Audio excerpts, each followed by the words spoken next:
নমস্কাৰ আপোনালোকক স্বাগতম জনাইছো আমাৰ শিক্ষামূলক ইউটিউব চেনেলটোলৈ তো বিএসসি মেডিকেল টেকনলজি এণ্ড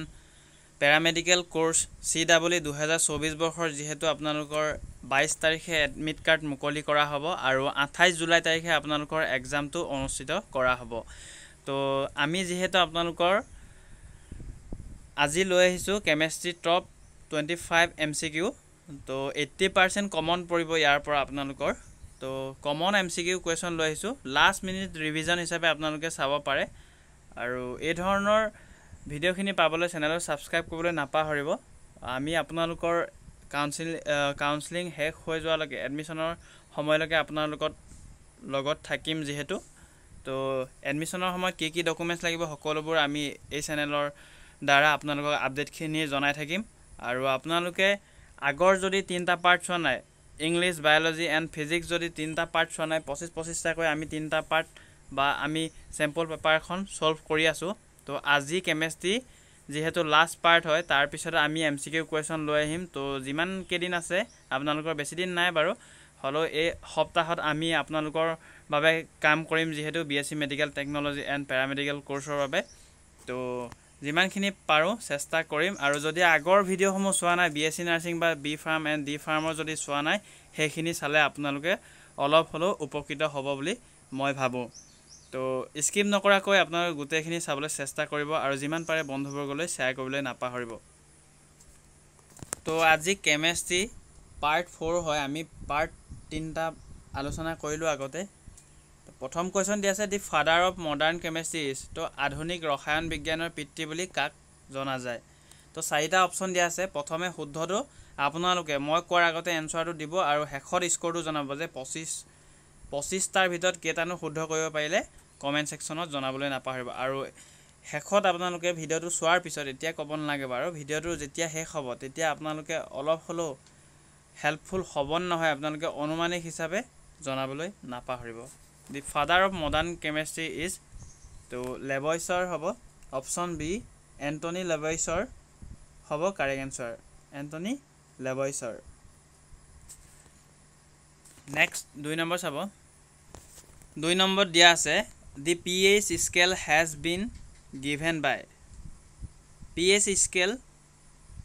কোনে দিছিলে বুলি কৈছে বা pH স্কেলৰ ধাৰণাটো কোনে দিছিলে অপচন কিটা চাই শুদ্ধটো জনাবলৈ নাপাহৰিব তো ইয়াৰে কাৰেক্ট আনসাৰ হ'ব অপচন নম্বৰ সি সৰেনসেন তো ফুল ফৰ্ম হ'ব doctor Sorensen option C is correct Sorensen বুলি মনত ৰাখিলে হৈছে নেক্সট 3 নম্বৰ দিছে blue litmus paper is converted into red in solution of ডেছ তো নীলা লিটমাছ কাগজক ডেছৰ দ্ৰৱত ৰঙালৈ ৰূপান্তৰিত কৰা হয় বুলি কৈছে চাৰিটা অপচন দিয়া আছে শুদ্ধটো জনাব প্ৰথমে তো নীলা লিটমাছ কাগজক ডেছৰ দ্ৰৱত ৰঙালৈ ৰূপান্তৰিত কৰা হয়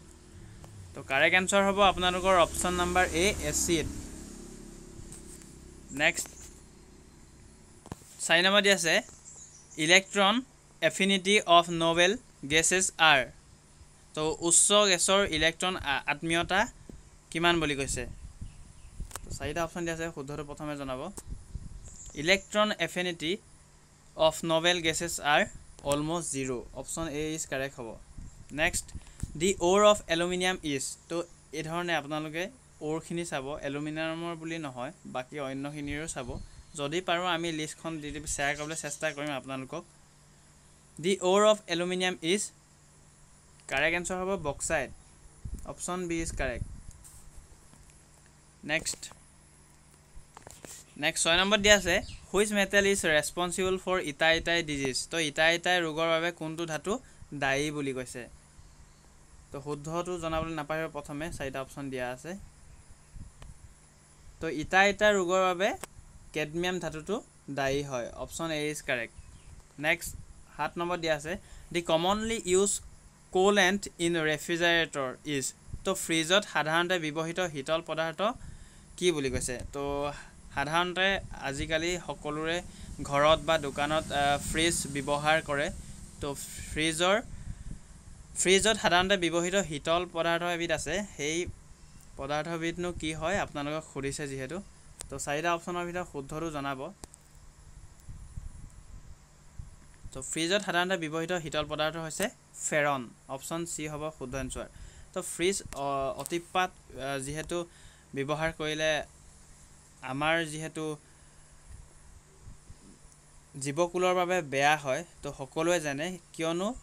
ফ্ৰিজত আপোনালোকৰ যোনটো গেছ প্ৰডিউস হয় CFC ক্লোৰোফ্লুৰোকাৰ্বন উৎপন্ন হয় তো কাৰেক্ট এনসাৰ হ'ব অপশ্যন সি ফেৰন নেক্সট তো 8 নম্বৰ দি আছে দি ডিপ্লিটেশন ইন ওজন লেয়াৰ ইজ কজড বাই তো ওজন স্তৰত হ্ৰাস পোৱাৰ কাৰণ কি বুলি কৈছে তো ওজন স্তৰত হ্ৰাস পোৱাৰ কাৰণ হৈছে তো সকলোৱে জানে এইটো কোৱেশ্যনৰ এনসাৰ ক্লোৰোফ্লুৰোকাৰ্বন বা CFC তো আমি অলপ আগতে ডিসকাস কৰিছিলো যেহেতু ৰেফ্ৰিজাৰেটৰ বেছি ব্যৱহাৰ কৰা বা AC বেছি ব্যৱহাৰ কৰিলে বা ঔদ্যোগিক ক্ষেত্ৰৰ দ্বাৰা ওজন স্তৰৰ যোনটো নেকি লেয়াৰ আছে হেতু ফুটা হ'ব বা বিন্ধা হৈছে এই গতিকে অলপ কমাব চেষ্টা কৰিব লাগে ভাৰত চৰকাৰ হওক বা আপোনালোকৰ ওৱৰ্ল্ডৰ হওক সকলোৱে নিয়ন্ত্ৰিত কৰিবলৈ চেষ্টা কৰিব লাগে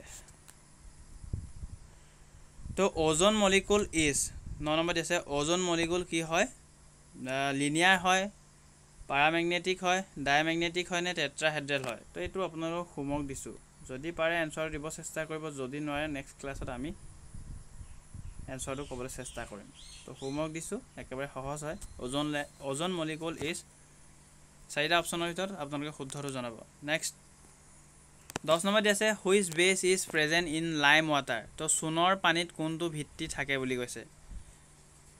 তো শুদ্ধটো জনাব চাৰিটা অপচনৰ ভিতৰত তো কাৰেক্ট এনসাৰ হ'ব ইয়াতে calcium hydroxide option C is correct next 11 number দিছে the noble gas use for treatment of cancer is তো কৰ্কট ৰোগৰ চিকিৎসাৰ বাবে ব্যৱহাৰ কৰা উন্নত গেছ কোনবিধ বুলি কৈছে তো চাৰিটা অপচনৰ ভিতৰত শুদ্ধটো জনাব প্ৰথমে কৰ্কট ৰোগৰ চিকিৎসাৰ বাবে ব্যৱহাৰ কৰা উন্নত গেছবিধ হৈছে radon option B is correct next দিয়া আছে 12 number lead pencil contains dash তো হিহৰ পেন্সিলত dash থাকে কি থাকে গ্ৰাফাইট থাকে option C is correct next 13 number দিয়া আছে oils are purified by dash তেল বিশুদ্ধ কৰা হয় তো চাৰিটা অপচনৰ ভিতৰত শুদ্ধটো জনাব তেল বিশুদ্ধ কৰা হয় কোনটো প্ৰসেছত তো তেল বিশুদ্ধ কৰা হয় steam distillation option B is correct next 14 number দিয়া আছে which hydrocarbon is mainly present in গোবৰ গেছ তো গোবৰ গেছত প্ৰধানকৈ কোনটো হাইড্ৰকাৰ্বন থাকে বুলি কৈছে তো গোবৰ গেছত বা বায়োগেছ বুলি ক'ব পাৰি মিথেন থাকে মিথেনৰ সংকেত হৈছে আপোনালোকৰ CH4 তো ইথেনৰ কি হ'ব কমেন্ট সেকশনত জনাব প্ৰপেনৰ কি হ'ব বিউটেনৰ কি হ'ব কমেন্ট সেকশনত জনাবলৈ নাপাহৰিব ৰাসায়নিক সংকেত কিটা জনাব এইকিটা চাৰিটা এতিয়ালৈকে হোমৱৰ্ক দিছো এইকিটা এই তিনটা আৰু আপোনালোকৰ আৰু এটা আছিল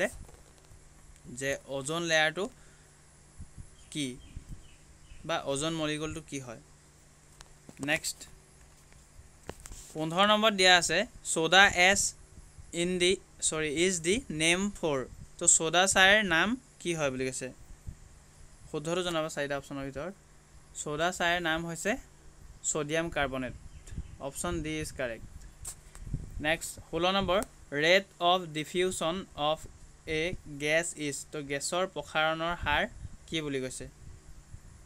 তো গেছৰ প্ৰসাৰণৰ হাৰ হৈছে option D inversely proportional to the square root of its molecular mass option D is correct next 17 number দি আছে ক্ৰিস্টেল ষ্ট্ৰাকচাৰ অফ NaCl বা সোডিয়াম ক্লোৰাইড ইজ তো NaCl ৰ স্ফটিক গঠন কি হয় বুলি কৈছে তো NaCl ৰ স্ফটিক গঠন হৈছে FCC option A is correct next 18 number দি আছে এন্ট্ৰপি অফ সিস্টেম ডিপেন্ডস আপন তো ব্যৱস্থাৰ এন্ট্ৰপি নিৰ্ভৰ কৰে কিহৰ ওপৰত তো ব্যৱস্থাৰ এন্ট্ৰপি নিৰ্ভৰ কৰে চাৰিটা অপচনৰ ভিতৰত শুদ্ধটো জনাব প্ৰথমে entropy of system depends upon pressure volume temperature গোটেইকেইটাতে অপশ্যন ডি ইজ কাৰেক্ট হ'ব option D is correct next আছে 19 number the solubility of a gas varies directly with pressure of the gas the above statement is based upon তো গেছৰ চাপৰ লগে লগে গেছৰ দ্ৰৱণীয়তাৰ প্ৰত্যক্ষভাৱে ভিন্ন হয় ওপৰৰ কথাখিনিৰ ওপৰত ভিত্তি কৰি লিখা হৈছে কোনটো সূত্ৰ বা কোনটো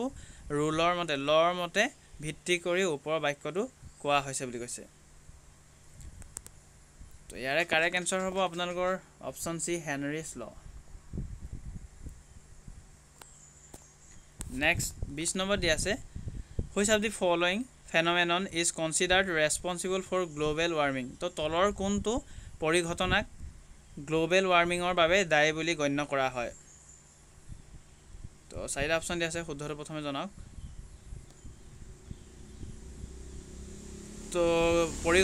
গ্লোবেল ওয়াৰ্মিঙৰ বাবে দায়ী বুলি গণ্য কৰা হয় গ্ৰীণ হাউচ ইফেক্টক option A is correct next 21 number দি আছে the nucleus of an atom consist of পৰমাণুৰ নিউক্লিয়াছ গঠিত হয় কোড বুলি কৈছে শুদ্ধটো জনাব প্ৰথমে যে পৰমাণুৰ নিউক্লিয়াছ গঠিত হয় প্ৰটন আৰু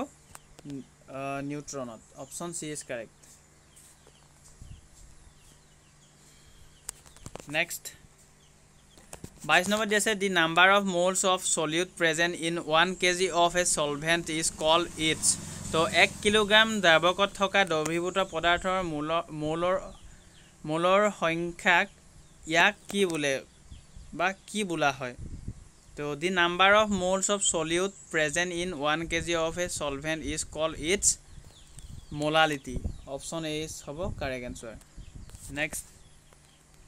23 নম্বৰ দি আছে the most electronegative element among the following is তলত দিয়াবোৰৰ ভিতৰত আটাইতকৈ বিদ্যুৎ ঋণাত্মক মৌলটো কোনটো বুলি কৈছে তো সোডিয়াম ব্ৰোমাইন এণ্ড ফ্লোৰিন অক্সিজেন তো আটাইতকৈ বিদ্যুৎ ঋণাত্মক মৌলটো হৈছে ফ্লোৰিন নেক্সট 24 নম্বৰ দি আছে the law which states that the amount of gas dissolved in a liquid is proportional to its partial pressure is তৰল পদাৰ্থত দ্ৰৱীভূত গেছৰ পৰিমাণ ইয়াৰ আংশিক চাপৰ সমানুপাতিক বুলি কোৱা হয় নিয়মটো হ'ল ডেল্টনছ ল গে লুছেক ল নে হেনৰিজ ল নে ৰাউলছ ল তো কাৰেক্ট এনসাৰ হ'ব আপোনালোকৰ Henry's law option C is correct next last question এই সিৰিজটোৰ water gas is the combination of তো পানীৰ গেছ হৈছে গেছৰ সংমিশ্ৰণ কাৰ সংমিশ্ৰণ শুদ্ধটো জনাব প্ৰথমে তো কাৰেক্ট এনসাৰ হ'ব পানীৰ গেছ হৈছে সংমিশ্ৰণ কাৰ্বন মনোক্সাইড আৰু পানীৰ H2 option C is correct তো 25ৰ ভিতৰত কিমান নম্বৰ পালে আপোনালোকে কমেন্ট সেকশনত জনাবলৈ নাপাহৰিব আৰু নেক্সট ভিডিও কিহৰ টপিকৰ ওপৰত ভিডিও লাগে কমেন্ট সেকশনত জনাবলৈ নাপাহৰিব তো আজি ভিডিওটো ইমানতে সামৰণি মাৰিছো যিমান পাৰে বন্ধুসকলক শ্বেয়াৰ কৰাৰ লগতে চেনেলটো সাবস্ক্ৰাইব কৰিবলৈ নাপাহৰিব ধন্যবাদ